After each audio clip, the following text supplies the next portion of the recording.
This is Amy Poehler. My new movie, Disney and Pixar's Inside Out 2, is coming to theaters June 14th, and it's making me feel joy and sadness and anger, definitely some disgust, and I think a little fear. But I'm also feeling these new emotions like anxiety, embarrassment, envy, and ennui. It's what you call the boredom. Okay, that one was weird. It's gonna be the feel everything movie of the summer. Disney and Pixar's Inside Out 2, rated PG, parental guidance suggested. Only in theaters June 14th. Get tickets now.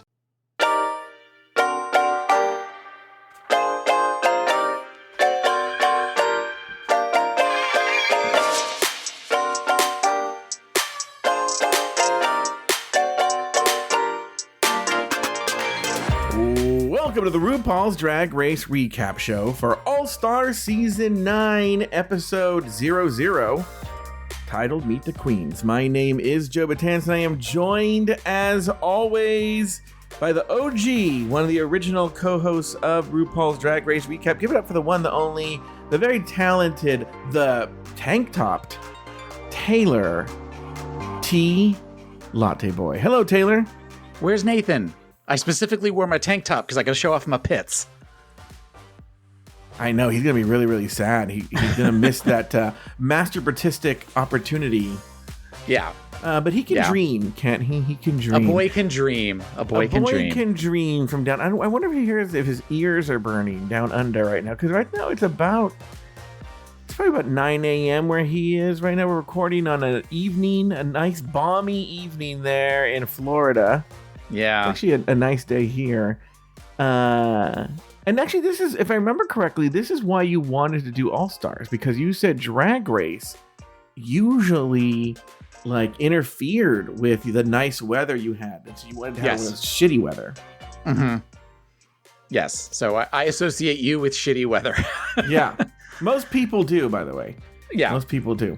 Yeah, no, it's too hot to do anything. So, I'd rather be, if I'm going to be inside versus spending time outside, I'd rather be spending it with you talking about Drag Race. And I'm looking forward to the season.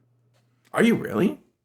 Not really, but I'm enjoying. I'm looking forward to spending time with you. It's been a while since you and I have done that. That is so sweet. That is so sweet. I had a friend recently stay with me for 2 weeks. Have you had a friend stay with you for 2 weeks? No, I can't. I don't think that I think the longest anybody's ever stayed with me is probably about a week.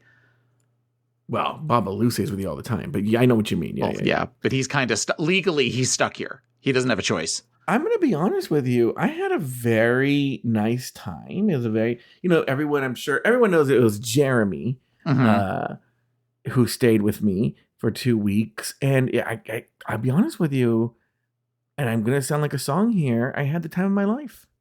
Aw. Did he lift you up like Patrick Swayze does to Jennifer Grey? Now I sent him back to the Netherlands as a pancake. Your passport says that you're 5'10", but you're clearly 5'6". What happened, sir? Yeah, exactly. So, it was a very, very nice time. One of the things, one of the last days we went to Disneyland. Mm-hmm. And I was a little worried, I'll be honest with you, because there's a part of him that's in fact, he loves sending me these TikToks that are very like, oh, America so stupid, right? Kind of shit. And look how dumb America is. And so I was like, I don't know, because, you can't get more America than a Disney theme park. Yeah. And especially, and I'm sure this is true in Disney World, with the number of people who ride those mobility scooters, I was like, oh, yeah. Girl. Yeah. Yeah. Yeah. I was like, oh, we're going to hear about this, right? We're going to hear about this. So I didn't know. Well, it turns out he fucking loved the park. It was his highlight of his trip, his favorite thing, and loved Disneyland. So I was happy that was the case. But it was nice to have a break. What have you, the people have not heard you, I mean, here and there as a guest spot or whatever, but how have you been keeping your past year busy, Taylor the Latte Boy? Well, the big thing that's happened in our lives here at our home is that we have finally renovated our kitchen and bathrooms. I know it's something people were waiting to hear about. Everybody's been on pins and needles about your kitchen and bathroom. And so now it is done. It is done. It is a dream of probably the last 15 years where I just kept putting it off. And finally, a heart-to-heart conversation with Rodan, who's been on the show. I've been on Drag Race Recap seasons and seasons ago, basically convinced me to bite the bullet and refinance, not when interest rates were like 2%. I would wait till interest rates were 6%. And we did a full renovation of both bathrooms and the kitchen, and it's beautiful. I couldn't be happier. Have you made chicken bog yet in this new kitchen? No. And the reason for that is that chicken bog is a very hearty, heavy dish. And as we said a little bit ago, it is balmy in Florida right now. It like lays in your stomach like a rock. So that is more when it gets cooler here, and especially on the rare occasion when if you have the trifecta of it's a weekend, it's cold, and it's cold for here is like in the 50s and rainy, you are making chicken bog because it is like the epitome of comfort food. So that's usually when we make it. The summer version of that would be chicken enchiladas, and we've made that. Oh. Yeah. No, that was my question. I was gonna be like, what is the summer dish for the lattes? Yes, it's chicken enchiladas, and Babalu made those last week, and was that last week? The end of the week last week, and they were delicious. But isn't that sort of a heavy dish too? I mean, it's like tortilla and cheese and chicken and sauce. Yes, but you can kind of control. Like we purposely did not put as much cheese in it as like we normally do. And I had anything to do with it. I just sat and ate it like a big fat pig on the couch. But ultimately, you're able to cut it a little bit. Whereas chicken bog is like 3 cups of, is it 3 cups? 3 or 4 cups of rice and a full chicken, like with skin and like a stick and a half of butter. Like there is nothing even remotely healthy about chicken bog. It's so funny that how much is it? I imagine it makes a lot, right? It makes a lot. It does. We use a lobster pot Okay, you use a lobster pot. And how many days did it get for the two of you? And you guys are not skinny minis. Like how many days did it take for the two of you to get through the entire thing? Babalu gets tired of it by day 2. Because usually we will have it for lunch and dinner because it makes a huge thing. I would say by day 3, it usually makes about 3 days worth. We also eat it out of enormous bowls too. The reason I'm asking is I recently made a casserole for one Lori and Kay Rockenkamp. You know her from Hello Uglies. Yes. And it was a casserole I'd never made before. Maybe you've had it. Called Johnny Marzetti. Okay. It's essentially a deconstructed lasagna.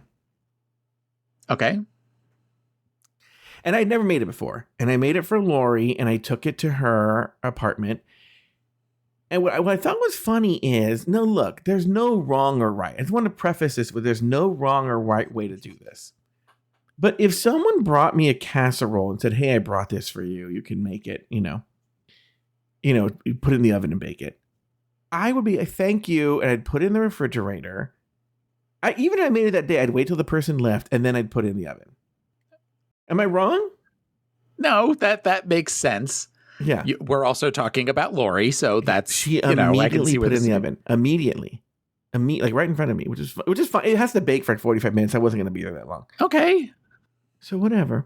So on my way home, Lori calls me, and she's like, "Oh my God.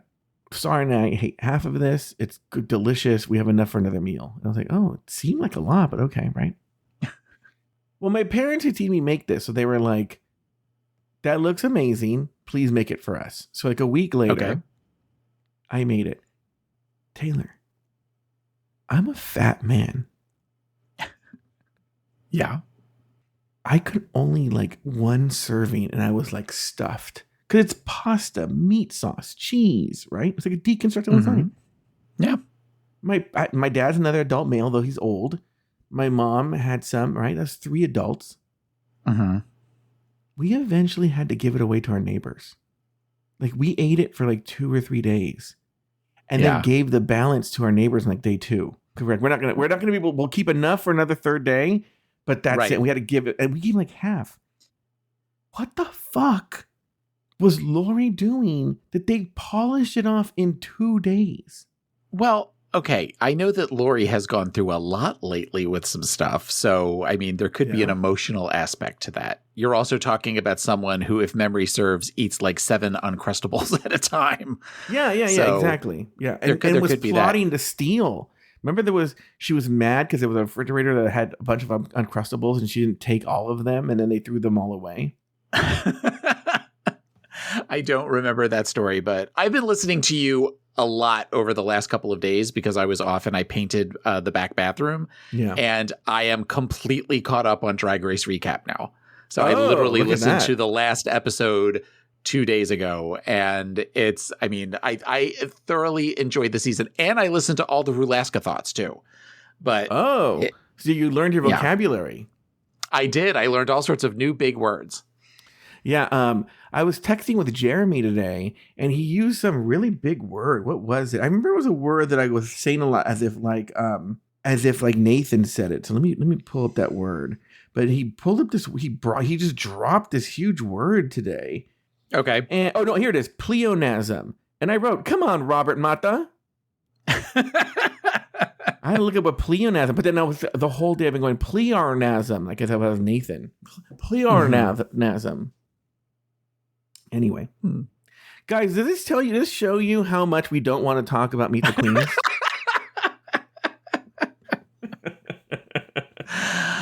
I made Joe laugh, which is one of my favorite things in the world to do when I get Joe to laugh at something I say. Where earlier when we were talking about scheduling this tonight, I had said I'm watching the Meet the Queens again because I watched it when it first came out a couple weeks ago, and I'd already forgotten that half the queens were going to be on this season. Yeah, so that's not a good sign. Yeah, this is going to be a rough one. I don't know why you chose to take the weather. The weather. By the way, this amazing banter, if you really like it, you want to go over to patreon.com/afterthoughtmedia and join, I don't know, whatever level you want. And you will, but we're back. That means, guys, like I was saying, you can do exclusive tier, you can do expensive tier, 7 days free trial. Test it out. See if you like it over at patreon.com/afterthoughtmedia. We don't fully come back from our hiatus till next week, FYI, if you join this week. But yeah, do that. Let's just do this, right? 8 new queens walked into the workroom for All Stars 9, a non-elimination season that's where the proceeds, quote unquote, are going to charity. And we've seen all these queens before, and now Taylor and I are going to discuss them, and we're going to do the thing, which is going to be really hard, because I do want to do that thing where we predict things. But since no one's getting eliminated, I mean, how do we predict anything? I thought about that. So I would say, why don't we predict our who are going to be the top 3 queens? Okay. And then that way we'll see if any one of them actually, of course, that also involves me remembering again who the, I've already forgotten at least 2 of them, but. Well, I sort of feel like when they did this last time on the all winners season, that then they do this thing at the end where it's like, you know, a lot of these kind of competitions do that, where there's like, answer this question, it's worth 1,000 points or something like that. So like it just mixes everything up. Am I wrong? Yeah. No. Yeah. No. All right. Well, the first one into the workroom. You know what? Stop. Why don't we do this? Why don't we take a break? And when we come back, we are going to jump right into the episode. We'll be back right after this.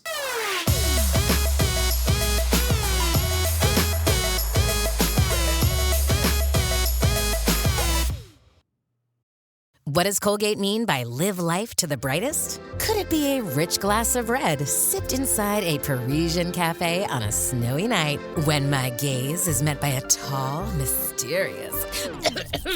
I mean, brushing is directed with Colgate Optic White Pro Series toothpaste gives you a visibly whiter smile in just 3 days, so you can live life to the brightest and finish that glass without worrying about teeth stains. Colgate Optic White. Find it at all major retailers. When you need mealtime inspiration, it's worth shopping Kroger, where you'll find over 30,000 mouth-watering choices that excite your inner foodie. And no matter what tasty choice you make, you'll enjoy our everyday low prices, plus extra ways to save, like digital coupons worth over $600 each week. You can also save up to $1 off per gallon at the pump with fuel points. More savings and more inspiring flavors make shopping Kroger worth it every time. Kroger, fresh for everyone. Fuel restrictions apply. This episode is brought to you by Shopify. Whether you're selling a little or a lot, Shopify helps you do your thing, however you cha-ching. From the launch your online shop stage, all the way to the we just hit 1 million orders stage. No matter what stage you're in, Shopify's there to help you grow. Sign up for a $1 per month trial period at shopify.com/special offer, all lowercase. That's shopify.com/special offer.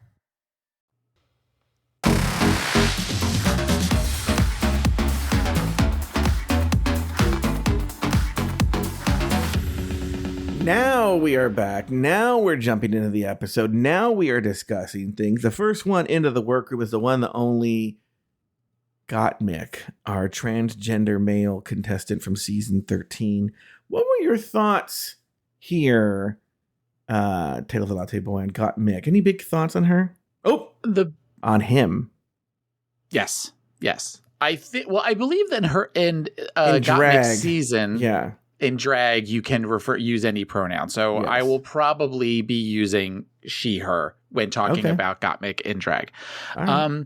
The one thing that really got me is that wig was amazing. The checkered wig was something that I have never seen before. I also thought the makeup was on point. I'm not a big fan of the all white face. It's just sort of like, okay, that's your thing. I get that, but I would like to see some variation on that or some, move beyond that a little bit. But I thought that Gotmik makes sense for an all-star season. I will say that. I think I would have liked to have seen, because we have a lot of late season girls in this, and I feel like they're not, I feel like I want to wait a little bit and see even more of a progression. So while I don't know what Gotmik's going to do this season, I feel like Gotmik would have benefited from, in my mind, an All-Stars 10 or All-Stars 11 season. Yeah. I'm gonna follow your path, by the way. And if we made the wrong choice, I did set up an official complaint line for this. It's thebestoftoday@gmail.com. If we made any kind of mistake, send whatever nasty, mean, angry email you want to that email address, and our staff member will handle it appropriately. But, I saw Gotmik, and when he walked in the room, I was like, ugh. Because Gotmik is one of the few queens where I've actually, I think I had a middling to fairly positive opinion of Gotmik on their original season. And since then have adopted a more negative opinion of Gotmik. Why, you ask, Taylor? I'll tell you. I was getting ready to. Yes, why? Yeah, because of this horrible thing she did. First of all, here's the deal with this Gotmik. The Gotmik has no personality of his own. Okay, he aligns himself. He was with that horrible Candy Muse on his season. He did the horrible the fashion photo review with Violet, where they were just really mean. And Gotmik is like, Jabba the Hutt. Do you know him? Yeah, the little gremlin that sits on him and is like, that's Gotmik. Salacious Crumb. Why do you know that character's name? Because my husband and I literally had a conversation about that the other night when our dog was laying on my husband while he was laying down. Oh, okay.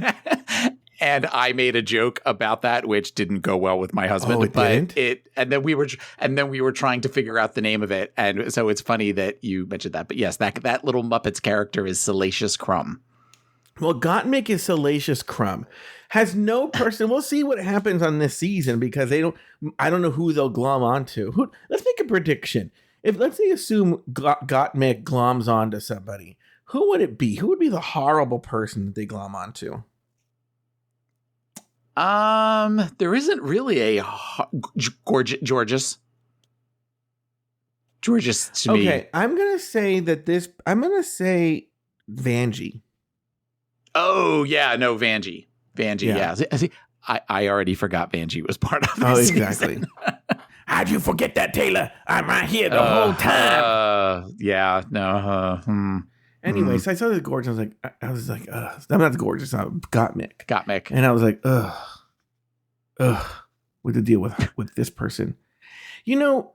First of all, it's like I said, he's a follower. He's a salacious crumb. Mm-hmm. Also, there's that whole Nepo baby thing part of it too, where his father or something works in show business, and he kind of had a leg up on the competition. And here's the thing too. In stories on Reddit that you hear about them at different places, let me tell you this also. I'll give you good evidence. Somebody we know, and I'll just say this, somebody we know but bumped into Violet and Gotmik out in the clubs. And they were like, oh, I thought they were really nice. And if people knew who this was, they would say it tracks. Because these two are horrible people. Right. And you're like, oh, makes sense. Very polarizing personalities. Is that why? Very polarizing personality, yeah. I'm not going to get into it, but and I'll tell you off the air, he and I are not getting along right now. Really? Mm-hmm.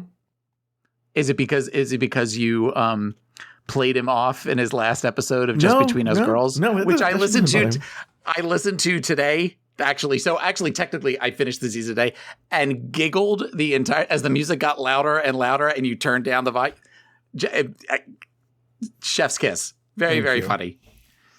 No, here's the weird, interesting part of it. Is I'm actually going to say I did something wrong. Something wrong. Mm-hmm. Not even to Christian. You own it? I owned it. And it wasn't even to Christian, but Christian was, in the periphery. He didn't get any strays. He didn't catch any strays, but still because he was involved on a bigger scale. I waited a few days and I called him and I gave him a very heartfelt apology. Okay? Mm-hmm. Very heartfelt apology. And you'll appreciate this as a therapist. And if Christian, if you're listening, I encourage you to talk to your therapist about this. I gave him a very, very heartfelt apology. Where I owned everything. It was opulence. Okay. And that was good. That was really good. I wasn't expecting that. And so then, I just look, forgiveness is not entitled to everyone. Okay? Absolutely. So he didn't owe me forgiveness. Where I took umbrage, hi Robert Mata, was that when he responded, and I'm going to try and use the words probably I've learned in therapy. Maybe you have more accurate terms. People don't know this. Taylor's written a book about this very thing. It's called Friendship, Not a Perfect Blendship, and by Taylor Latteboy DDS. Anyway, and he was quiet the whole time. I will say he didn't interrupt me or anything. Okay. But then his response was, to me, this is him talking to me, you did this and you're a horrible person. You. And I just felt what the moment called for was, I felt like I statements. Right. And that is, yes, that there is a different, one of the things that I talk about in therapy with clients is the importance of using I statements in conflict resolution versus you statements. Because if I am consistently telling you what you did and your intention, and you're not paying attention to what I'm saying, and your defenses are going to go up. But if I am saying what I feel what I felt at the behavior or what my intentions were, that sort of stuff. The other person can't argue with your feelings. Yeah. They can't tell you if, you say something like, I was hurt. They can't say, no, you weren't. They're not in your brain. So in order for there to be an effective communication, both parties have to really listen and just kind of speak from their experience. But you are right. I say this all the time to people, it is not about intention, it is about interpretation. So I don't know what you did. I don't know what you're apologizing for. I don't need to know any of that stuff. But ultimately, you might have meant to do one thing, but it was taken on in a different way by Christian. And he has a right to feel how he feels. However, I think talking to you, if he wants to try to work things out, the best thing to do is come to it from a place of himself versus telling you what you did. You already know what you did, quote unquote. Yeah. So, and part of that he may still be hurt and he just needs time. Well, look, and I talked to, I actually don't like talking about this, but I'm talking about it now because no one's listening. It's just between us girls. And, but, someone asked me how I responded because, typical, like Joe Batan's 25 years old would have been like, I hope you die of AIDS and burn in a fire, kind of thing. And you were an opening act for somebody in 2006. 2006. Yeah. That was in my tour, yeah. And but this time I actually, so I told him, I said, listen, I got to end this call. I said because it's bothering me. Well, at first I said, it sounds like you're pretty upset. He goes, I'm not upset at all. I'm not even thinking about it. Like, okay, right. And I go, well, then I'm getting upset. So I'm going to end this call. Why don't we revisit this next week? And then not immediately, but maybe like half an hour later, I sent him a text message and I was like, I love you. You're like a family member. I know we'll work this out, but let's come back to this. He didn't respond. He didn't respond. But he doesn't have to. I know he doesn't have to. But I'm just saying that just to update the story that there was no response. So we'll see. And like I said, I will say this publicly too. Christian was an amazing friend and he took Jeremy out into town in West Hollywood and showed him an amazing time and was an amazing host and was everything you would want a friend to do who was taking your friend out in the town. And so I thank him for that publicly right now as well. All right, next in the workroom, speaking of thick and juicy, is Roxxxy Andrews from season 5 and All Stars 2. Now, previously, there are a lot of people that Taylor has been very hot for on this season. Roxxxy Andrews being one of them. Any thoughts here on Roxxxy Andrews? Hot for like I had a crush on? You've always thought Roxxxy Andrews was smoking hot. Thought being past tense. Yes. No. Really? Oh, yeah. Well, unfortunately, I saw a meme of her interview look or her confessional look that said Donald Trump if he got on Drag Race, and now that's all I'm seeing is the with the hair and the spikes and the plastic surgery. I'm trying. Has Roxxxy had plastic surgery? Come on. I would allegedly, but I mean the let me put it this way: Roxy's had filler. Oh, really? I would think. Yeah, full of fat. So, okay, all right, on girl. No, I know. I'm trying to not go there. That's not as a big girl myself. I'm not going to necessarily comment on that. Well, as a skinny girl, I will tell you she's gained weight. Now, let me tell you something.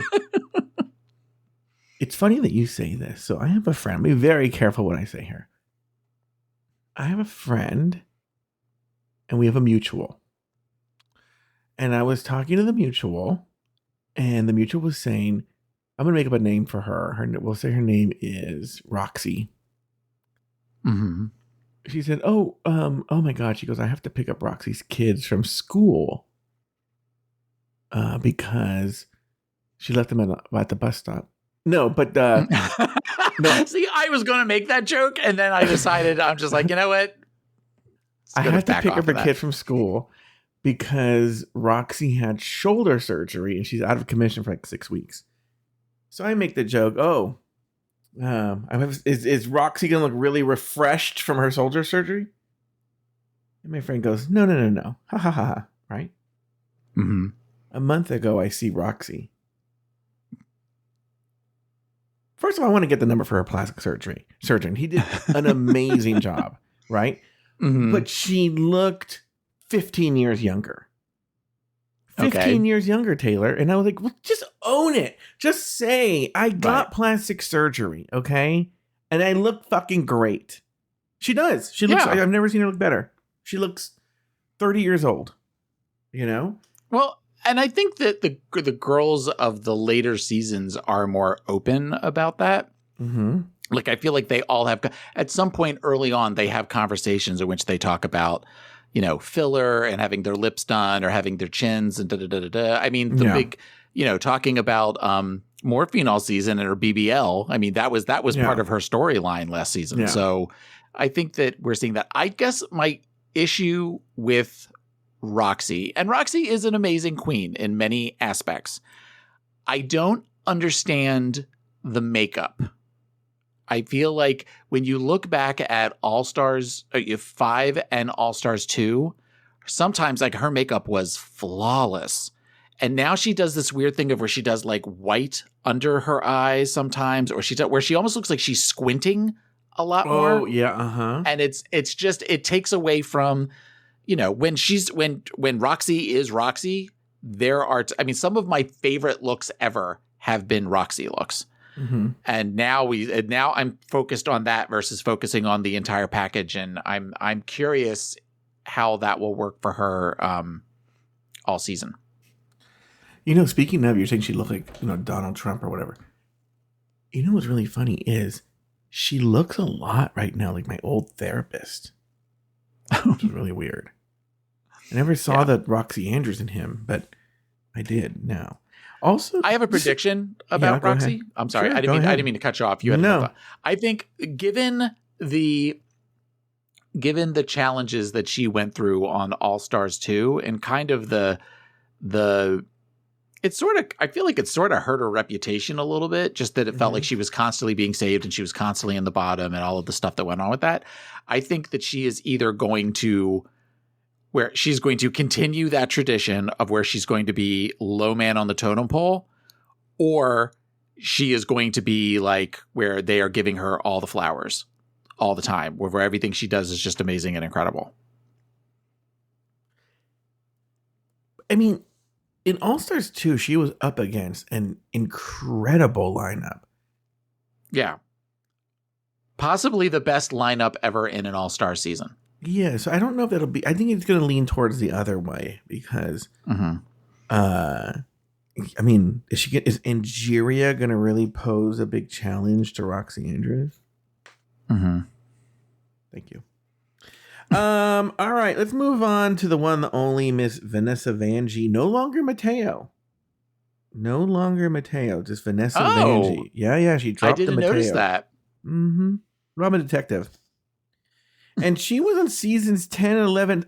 She wasn't on an All-Star season? No. Oh. Well, she's back, and she walked in. I was like, why? Why do we need to see her? And she's another one where stories have come out about her, what an awful person she is. Yeah. Any thoughts on Vanessa Vanjie?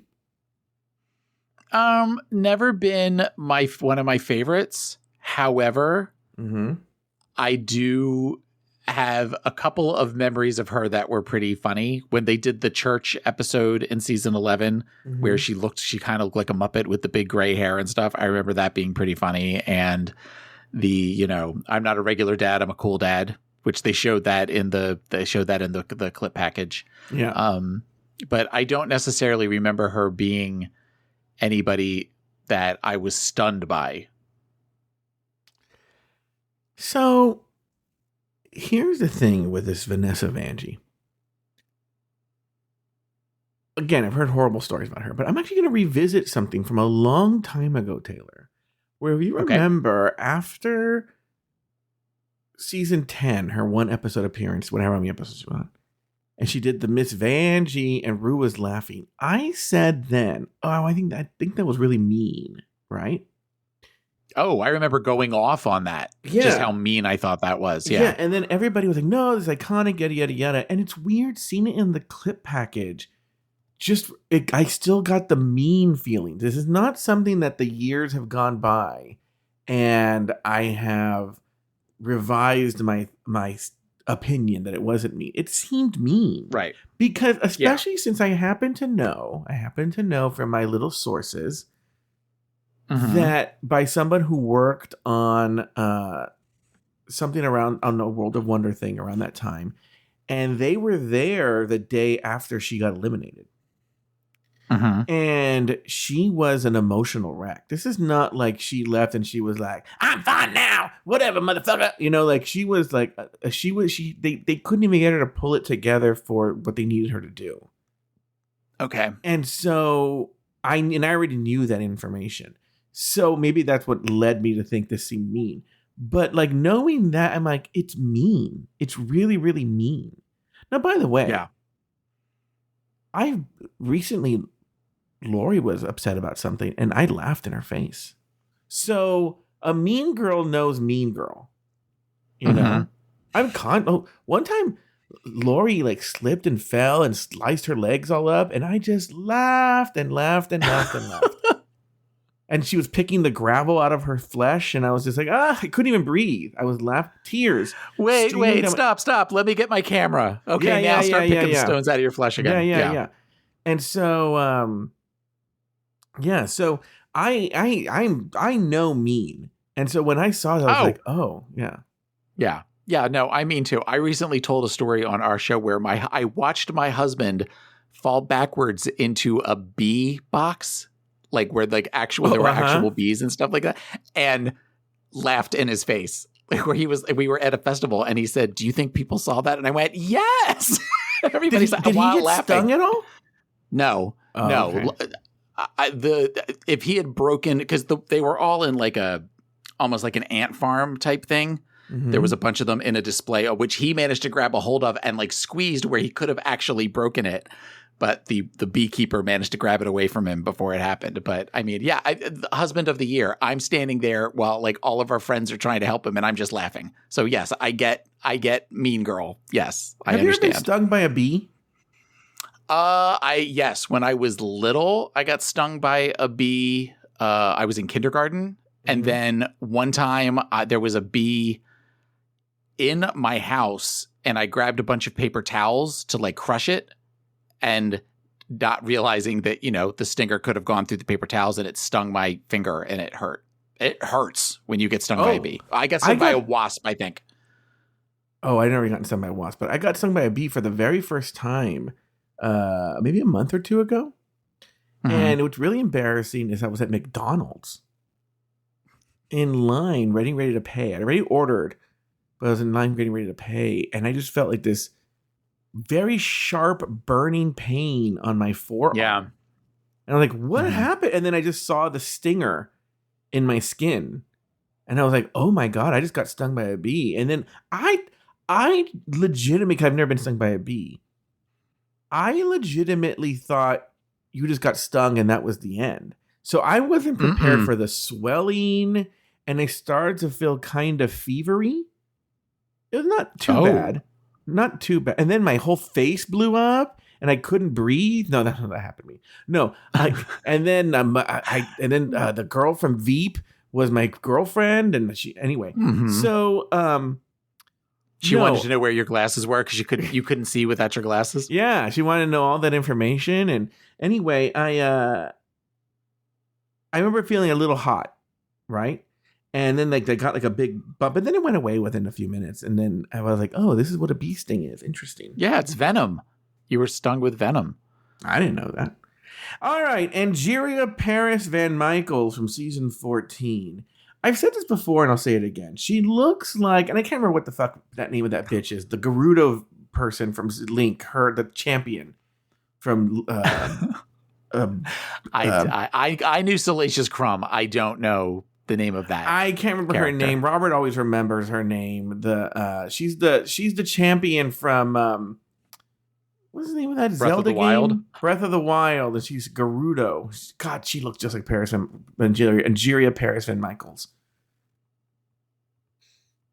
Are you excited for this Tiana's Bayou adventure at Disney World? I am kind of. Hold on. I'm sending a message to my husband.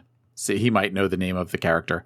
No. I am looking forward to it. I always like Splash Mountain. I mean, Splash Mountain was fine to me, and I think that they have an opportunity to, evolve a little bit. And the clips that I've seen of the animatronics and stuff, it looks like it's going to be really cool. The addition of all of the trees and stuff like that to Splash Mountain, it looks like it's going to be a beautiful ride, particularly a beautiful ride at night. Mm-hmm. Now, for those of you who are at home thinking, like, why did he make a weird pivot from Angeria Paris Van Michaels to Tiana's Bayou Adventure at Disney World? It's not because they're both black. And I'm here to tell you, yes, it's 100% the reason. Because I was thinking, Black Queen, who's was the Black Princess, Tiana's Bayou Adventure. It's opening soon at Disney World and then at Disneyland later this year. So that was the logic, because they're both black. I like to own up to it, Taylor. And be honest. I own it. I honestly, even my notes, I say I don't really have much to say on her. I didn't have much to say on her on her season. I don't have much to say on her now. She's another one that I feel like would have benefited from coming on a season 10 or an All-Stars 10 or 11. I guess the thing is that she has the "you ugly bitch." I remember that. And I don't understand why they keep showing the same clip of her in that Diana Ross when they did like the girl groups of it's her just singing that one line and like moving her head like that. I don't get, that's not like an iconic moment, but it feels like they desperately want that to be that. I remember in her season towards the end when they were going over, the top, we have a top 5, they would show that over and over again. So I don't know. I am excited for I forgot some of the looks that she had that were incredible. So I feel like runway wise, I am a little excited to see what she is going to bring. Urbosa, that is exactly who it is. Yes. So, oh wait, is it Urbosa? Hold on. It probably is. I said to my husband, because he initially said Link. And I said, no, the really tall one, the one that looks like Angeria Paris Van Michaels, to which he wrote LMAO. So he knew exactly which one you were talking about. It is Urbosa. I think you're right. Yeah. Let me see it. Yes, it's 100% Urbosa. It's 100%. He's 100% correct. Okay. So, she comes from a notoriously terrible season. And she said at one point, and I made it to the finale, and I was like, "You did? I did. This is the Willow Pill season, right?" Yes. So it was Willow top Pill. 5, right? It was a top 5. Willow Pill, Bosco, Lady who is Camden. That? Lady Camden. These are people. Bosco, as Bosco is transitioned, Bosco is gorgeous. Bosco is hot now. She's absolutely beautiful. But is Bosco the one that was like she's in the Untucked clip, like your moment. This is your moment. Is that Bosco? She's in that season. Is she in that season? Because that was Jasmine Kennedy. Oh, why do I know that? That was Maddie Morphosis. I could not tell you who fucking Bosco is. Bosco is the one that actually got the chocolate bar. Girl, I have no memory of these shows. Okay. Well, it was Willow Pill, Bosco, Angeria, Lady Camden, and Candy Muse? Diabetti. Oh. No, Diabetti. I only know her because she's friends. A different season. I don't know. I only know Diabetti because she was friends with this Jimmy Anti. Jimmy Anti. Do they still talk? I heard Jimmy. I heard Jimmy on the show. Oh yeah. They still talk. They're still friends. I just that's the only reason I remember her. Anyway, speaking of another person that Taylor's hot for, Nina West from season 11 came in. Now you did have the hots for this Nina West. I did kind of think I like them thick, and Nina West was somebody that I. Do you still find Nina cute. West attractive? Yes, but the eyebrows are weird. In Confessional was that they're a little severe, So in that regard, it was a little like I was distracted by that. But there's something about Nina West. I don't know what it is, but I don't there's either. something kind of no. The I think part of it is. Yes, the toe sucking bothers me just because I have horrible toes. But and that's one of those that, unfortunately, that's kind of what I think now when she came on, that she was, she's a toe sucker. Yeah. And the whole thing about consent and the whole thing, about that I'm wondering if in any way that would be brought up. But I also know that this is her wheelhouse as far as she is a very charitable queen and that she's done some absolutely amazing things. Mm-hmm. And in that regards, I think that this was a season that would be made for her because of the aspect of charity. Yeah. Oh, yeah. I could see. And she was a very strong queen, if I remember. My question is, why did she do this show? I mean, of all the queens, she's the one that works the most in the mainstream. She was on tour with Hairspray for a couple years. She's done some really big projects, even up till recently. Like, she's the one that you would think she doesn't really need the show. She seems to be like, I feel like Tempest du Jour in like photography had this for a while, but like the go-to central casting drag queen. So if they need a drag queen, they'll go to Nina West. I think it's the charity part. Oh, I see. I think that is something where if she has an opportunity to raise, because they're raising a ton of money, like the winner gets a ton of money for their charity. So if it's possible for her to, be able to show, what she can do and how she has evolved and also raise a shit ton of money for the charity of her choice. I read through all of the charities. I forget where. I think I saw them at Entertainment Weekly. And there are some amazing charities in there. And it's a broad spectrum of different services and different aspects of society. So I'm glad to see that part of it. But Nina was kind of made for this sort of season.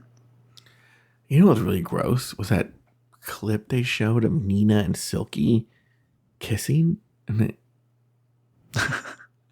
why was that gross? Because they're really fucking fat and disgusting. So fat people can't kiss? No. No. Okay, Taylor, would you want to see me and Lori kiss? Thank you. Well, no, I couldn't hear you because we're having internet issues. No, I think you answered the question. I said, now you're prepared. Do you want to see me and Lori kiss? I want to see you and Lori recreate that. Yes, 100%. Just like that. That's right, Taylor. All right, moving on. We had some internet issues, so I don't know what he said. We had Plastique Tiara, also from season 11. She looks fantastic, but did you have any big thoughts on her? She looks fantastic. That's about it. That's all I got. Is she looks fantastic. And I am looking forward to, I forgot what a great, some of the looks that she had that were incredible. I will say during COVID, I went to one of the drag drive-through things or whatever. And she was one of the performers and she was one of my favorite performers. Oh, she was? She's an incredible. Yes. So she lip synced to something and she had backup dancers and it was great to watch because it wasn't a great show, but I remember her being really great. And I remember Asia O'Hara being really great too. Speaking of, while Jeremy was here, the Netflix is a joke comedy festival was going on in Los Angeles. And one of the things we did was the drag brunch, and we went to that, and that was hosted by Alyssa Edwards, and had Jimbo and Latrice Royale. Okay, I'm going to surprise you. Oh, first of all, that's a hell of a lineup. Yeah, Alyssa was fantastic. Jimbo was amazing. Okay. Jimbo was absolutely amazing. Latrice was fine. She was fine. Latrice, I've actually seen Latrice perform, and she's a as they say on another, she's a park and bark.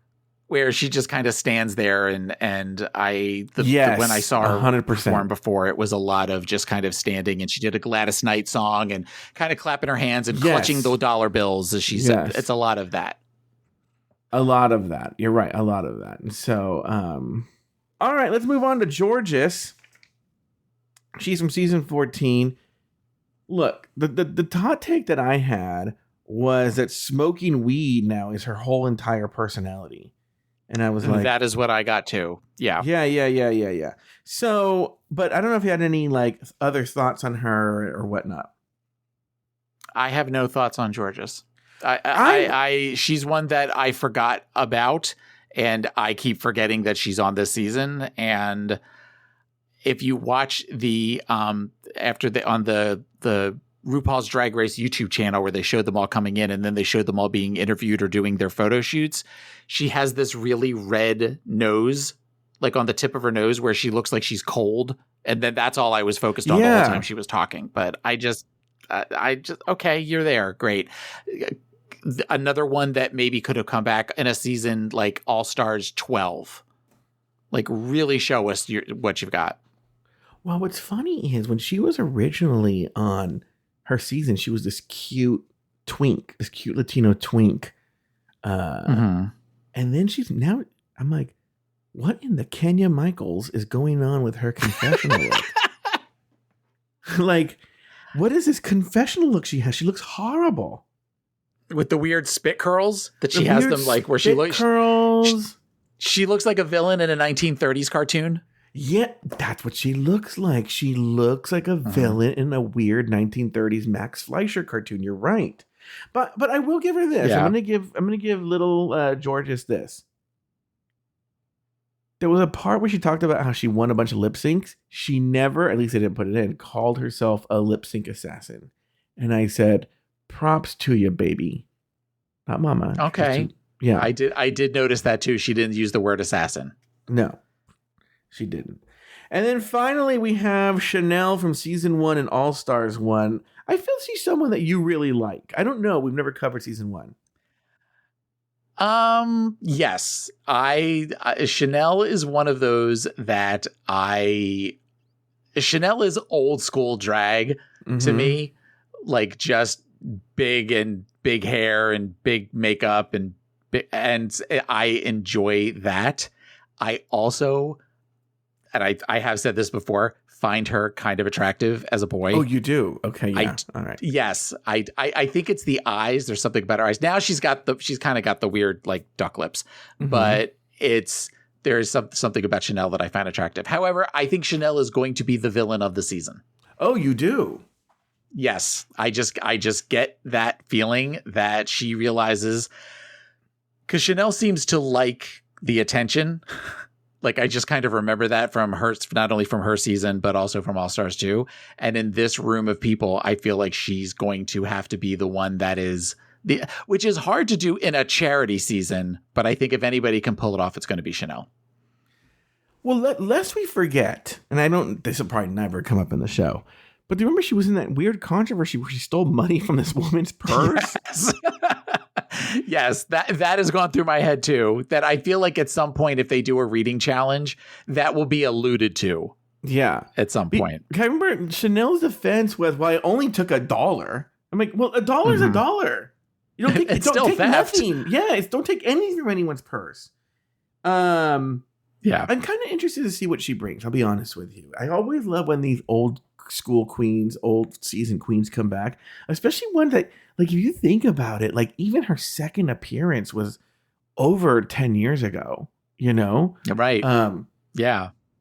So I'm very interested to see what she does, because she's always done well. You got to give it to her, you know? Yeah. So, well, I mean, there could be an argument for that Chad kind of carried her in All Stars 2. But I mean, ultimately she did. I mean, she brought it with looks, and I will be curious as to what she does this season. At one point she says, RuPaul's Drag Race is the biggest thing on television. Now, let me tell you this. I do a podcast where I recap the show. No, it's not. It does well, but it's not the biggest thing on television, Taylor. the biggest thing on television? Yeah. No, it's not. It's not. It's not, but it is something for our community. Yeah. And it is something that obviously we all enjoy. 16 regular seasons. And this is like the 25th season when you put all of them together, which is, 16 plus 9.